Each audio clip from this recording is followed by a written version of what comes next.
ఈ రాష్ట్రంలో వేలాది మంది యువకులు ఉన్నారు సార్. మహిళలు, పేద కుటుంబాల పిల్లలు యాప్ల ఆధారంగా పనిచేసి బతుకుతూ ఉన్నారు సార్. యాప్ల మీద సార్ వీళ్ళు ఉదయం నుండి రాత్రి వరకు రోడ్ల మీద తిరుగుతూ ఉంటారు సార్. వీళ్ళని కంట్రోల్ చేసేది యాపే సార్, ఇంకా వేరేది లేదు. ఇంకా యాపే కంట్రోల్ చేస్తుంది వీళ్ళని. వీళ్ళు ఎక్కడికి పోవాలి, ఏ రూట్లో పోవాలి, ఎంతసేపట్లో డెలివరీ చేయాలి, వీళ్ళు ఎంత మంచిగా పనిచేసిర్రు అనేటువంటి రేటింగు, ఇతరత్ర అన్ని అంశాలు కూడా యాప్లు కంట్రోల్ చేస్తూ ఉంటాయి సార్.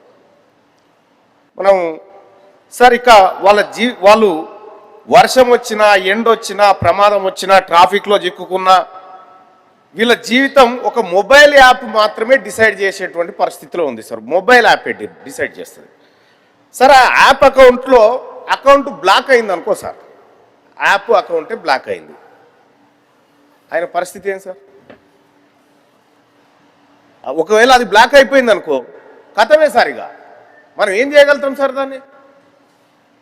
సార్ యాప్ బ్లాక్ అయితే వాళ్ళ ఇంట్లో పోయి ఆగిపోయినట్టే సార్. ఇక అంతకు మిక్కిలి ఇంకొక ఆప్షన్ లేదు.